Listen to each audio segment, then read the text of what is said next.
Good morning and अस्सलाम वालेकुम। कैसे हैं आप लोग? आई होप ठीक ठाक होंगे, खैरियत से होंगे। This is Smile and your welcome to my channel. Day 10 of एग्डाइट 9 बाय वर्सटाइल विकी। और मेरा एक्सपीरियंस सेम है, 7th 8th 9th और आज 10th डे हो चुका है। मैं अपना ब्रेकफास्ट कर चुकी हूँ।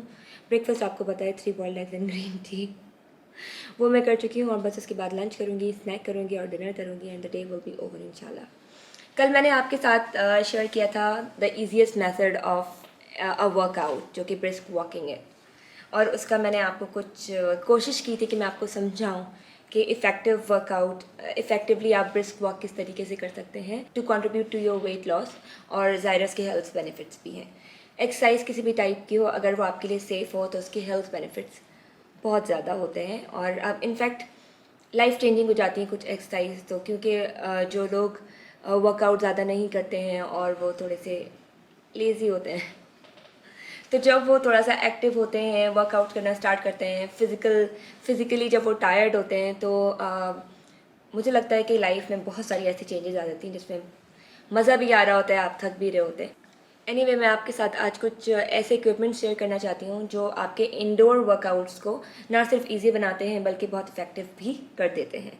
तो सबसे पहले मैं आपके साथ मेंशन करना चाहूँगी ये जंप रोप। मुझे तो लगता है ये बहुत अंडरस्टेटेड एक इक्विपमेंट है जिसकी बात ज़्यादा कोई करता नहीं है। बचपन में शौक में इसको करवाया जाता है और बड़े होने के बाद कोई पूछता भी नहीं है ज़्यादा।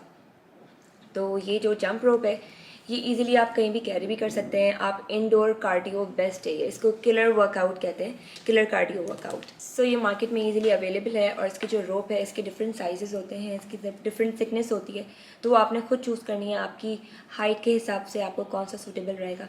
नहीं तो आप स्टैंडर्ड जंप रोप भी ला सकते हैं अगर उसमें एडजस्टमेंट अवेलेबल हो।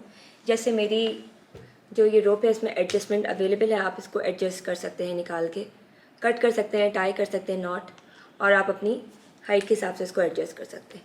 इसकी थिकनेस का कंट्रीब्यूशन ये होता है कि ये जो हवा में जाती है उसकी जो स्पीड होती है और वो कितने टाइमिंग में आपके पास आती है, तो वो हर किसी के लिए डिफरेंट होता है। जैसे मुझे पर्सनली जो थिक रोप होता है वो ज़्यादा सूट करता है, बल्कि ये भी थोड़ा सा थिन है। मेरे जिम में जो मैं यूज़ करती हूँ वो थोड़ा सा थिक है, so that one is easier for me to handle. इसको आपको एज अ स्टार्टर जब आप घर पे यूज़ करना स्टार्ट करेंगे तो आपको थोड़ी सी डिफ़िकल्टी होगी अगर आपने इससे पहले नहीं किया है। तो आप अगर बिगिनर हैं तो आप पहले इसको प्रैक्टिस करें और 1 से 3 मिनट तक आप इसको ट्राई करें और कॉन्टिन्यूसली आपने इसको यूज़ करना है, आप करते चले जाएं। बेसिक मेथड आपको बता देती हूँ कि जब आप जंप रोप यूज़ करते हैं, आपको जो 4 आर्म है वो आपका यहाँ पे अटैच्ड होना चाहिए आपकी वेस्ट के साथ, और इसकी जो मूवमेंट होती है वो आपके रिस्ट से चलती है,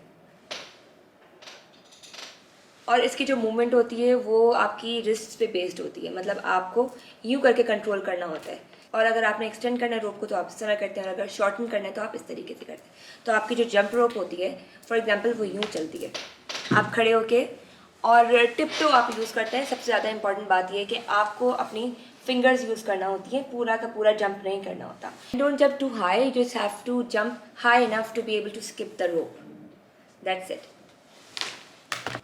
दूसरी एक्सरसाइज इक्विपमेंट जो मैं आपके साथ शेयर करना चाहती हूँ वो है रेजिस्टेंट बैंड्स। रेजिस्टेंट बैंड्स की डिफरेंट वैरायटी मार्केट में अवेलेबल है।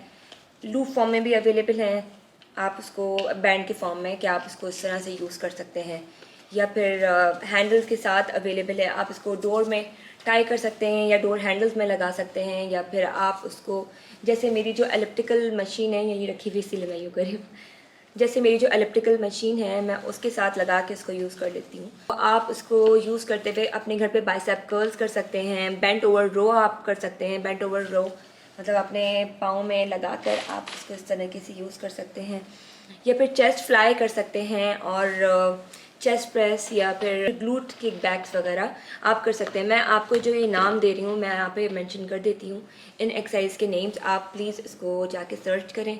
और अगर आप प्लान कर रहे हैं इसको बाय करने का तो आप वीडियोस देखें, इसके ट्यूटोरियल्स हैं। उसके बाद मैं आपसे शेयर करना चाहूँगी डम्बल्स। ये मेरे फेवरेट इक्विपमेंट्स हैं, they are easy to use. मैं जो नॉर्मली घर पे यूज़ करती हूँ और आप भी ख़रीद सकते हैं, वो 1 kg डम्बल है। तो दैट्स अ पेयर जो कि आपको इजीली अवेलेबल हो जाता है। आप अब्रॉड रहते तो और ज़्यादा इजीली अवेलेबल है। अदरवाइज़ इसका एक ऑल्टरनेट भी है, अगर आपके पास डम्बल्स नहीं है तो आप वो जो मिल्क बॉटल्स मिलती हैं हैंडल वाली, वो आप यूज़ कर सकते हैं। उसके अंदर पानी भर के कैप लगा के आप उसको कैरी कर सकते हैं। So the idea is carrying weight in your hands. तो आप जो नॉर्मली वर्कआउट्स कर रहे होते हैं, फॉर एग्जांपल इवन अगर आप जंपिंग जैक्स भी कर रहे हैं, तो उसमें अगर आप इसको होल्ड कर लेंगे तो जो आपका वर्कआउट होता है वो काफ़ी इफ़ेक्टिव हो जाता है। इसी तरीके से स्क्वाट्स या फिर चेस्ट प्रेस या फिर आप जो वर्कआउट्स मैंने अभी मेंशन किए थे फॉर रेजिस्टेंट बैंड्स, वो सारे वर्कआउट्स भी आप इजीली कर सकते हैं। Dumbbells aid in fast fat loss and muscle growth. Dumbbells के साथ जो मुझे सबसे अच्छी एक्सरसाइज लगती है वो अपर बॉडी वर्कआउट्स है। उसमें मोस्ट इफेक्टिव जो मुझे लगती है वो है, आपने ये डंबल को होल्ड कर लिया, मेरा हैंड स्ट्रेट है, आपको स्ट्रेट नहीं लग रहा होगा क्योंकि मेरा यहाँ से थोड़ा सा हाथ जो है वो टेढ़ा है। तो आपने अपना हैंड स्ट्रेट स्ट्रेच कर लिया है, इतना स्ट्रेट है कि यहाँ शोल्डर से मुझे स्ट्रेट नज़र आ रहा है, और आपने अपनी बैक को स्ट्रेट रखना है और जो शोल्डर्स हैं उनको थोड़ा सा नीचे पुश करना है। उसके बाद आप स्मॉल सर्कल्स बनाएंगे।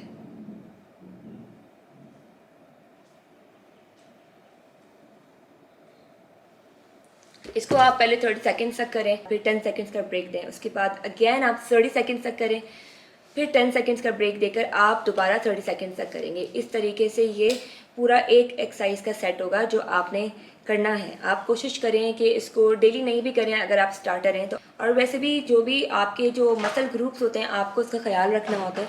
अगर आप कोई भी मसल बिल्डिंग एक्सरसाइजेस कर रहे हैं तो आपको एटलीस्ट 48 आवर्स का गैप देना होता है। 48 आवर्स का गैप इन अ सेंस कि आप अगर अपर बॉडी वर्कआउट करें आज, तो आप next day lower body workout कर लीजिए। सेम मसल्स पे आप वेट को ट्राई मत करें द नेक्स्ट डे। मैं मसल बिल्डिंग को थोड़ा सा क्लैरिफाई करना चाहूँगी क्योंकि बहुत सारे लोग ऐसे समझते हैं कि मसल बिल्डिंग का मतलब है कि हम बल्कि दिखने लग जाते हैं। जो बॉडी बिल्डर्स जो हम देखते हैं तो हम साइज़ में बड़े हो जाएंगे या फिर जो हमारे मसल्स हैं वो ह्यूज हो जाएंगे, तो वो तो एक intense level of body building है।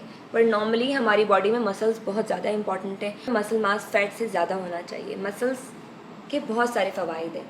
मसल्स हमें मोबिलिटी में हेल्प करते हैं, हमें चलने फिरने में, हमें स्ट्रॉन्ग बनाते हैं, हमारा पोस्चर में हेल्प करते हैं। और इंटरेस्टिंग फैक्टर ये है कि मसल्स जो होते हैं वो कॉम्पैक्ट होते हैं।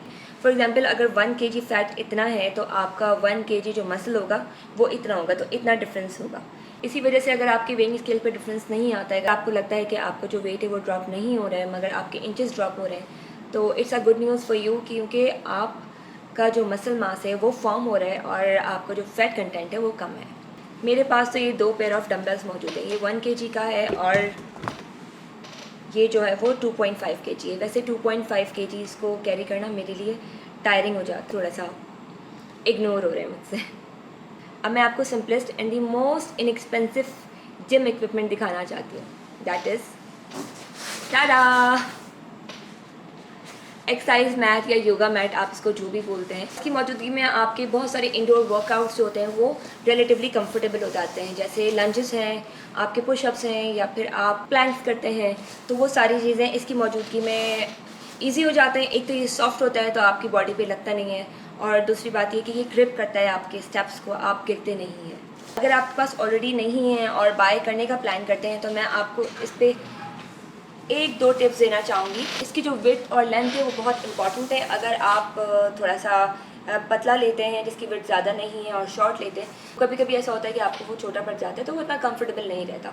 तो आपके पास ऑप्शन है, आप इसको बाय करते हुए इस चीज़ को कंसिडर करें कि इसका जो थिकनेस है वो थोड़ी अच्छी हो, क्योंकि जैसे लंजेस कर रहे होते हैं तो हमारे जो नी होती है उसके ऊपर हमें फ्लोर ज़ोर से लगता है। अगर अच्छा एक्सरसाइज मैट हो आपके पास तो आपको जो वर्कआउट होता है वो ईजियर हो जाता है। फिजिकल एफर्ट तो जाहिर सी बातें लगनी ही होती है, पर एडिशनली आपको कोई तकलीफ़ नहीं हो रही होती। So these were the few workouts जो मैं आपके साथ शेयर करना चाहती थी, और आज का दिन इंशाल्लाह गुजर ही जाएगा। अब मैं इसके बाद लंच करूँगी, 3 बॉइल्ड एग्स एंड 1 एप्पल, और फिर उसके बाद मैं स्नैक करूँगी और फिर मैं ओट्स खाऊँगी। ओट्स मैंने 3 दिन पहले ही बना के रख दिया था, 4 सर्विंग्स, तो आज 4th सर्विंग में उसकी जो है वो यूज़ कर लूँगी। वो सब कुछ आपको पता है। अब इस वीडियो की एडिटिंग जो है वो मैं रात में करूँगी। मैं रात में, क्योंकि जब सारे मील्स ले लूँगी उसके बाद मैं आपके साथ वेइंग स्केल पे अपना वेट शेयर करूँगी। Yes, that still stuck on 53, तो अराउंड 2.5-3 kg ही डिफरेंस आया है मेरे वेट में, पर मैं अगेन रात में आपके साथ चेक कर लूँगी। बट इंचज़ में बहुत ज़्यादा डिफरेंस आया है, जितना मैंने एक्सपेक्ट नहीं किया था उतना डिफरेंस आया। और मुझे ओवरऑल अपनी अपीयरेंस में काफ़ी डिफरेंस लग रहा है। मुझे अपनी फेस की जो बोन्स हैं ये थोड़ी ज़्यादा प्रोमिनेंट लग रही हैं। बाकी जो मेरे ये शोल्डर्स हैं मुझे ये स्लिम लग रहे हैं। तो ये डिफरेंस आया है। और ये भी मेंशन करना चाहूँगी कि मैं इस पूरे वीक जिम नहीं गई हूँ। स्टिल आई बिलीव कि मेरी बॉडी में मसल मास माशाल्लाह से ज़्यादा है, और इस वजह से भी शायद वेट जो है मेरा वो कांस्टेंट है। तो मैं इस वीडियो को यहाँ एंड करती हूँ। अपना ख्याल रखिएगा। Stay fit, stay healthy, eat healthy, because you are what you eat. Allah हाफिज़। So the difference in the inches that I was talking about, मैंने जब स्टार्ट किया था तो मेरी जो वेस्ट लाइन थी इट वाज 29, और अभी मैंने चेक किया है तो इट इज़ 27। तो इतना डिफरेंस आया है after this egg diet plan. और जो वेट है वो मैं इसके बाद पिक्चर लगाती हूँ।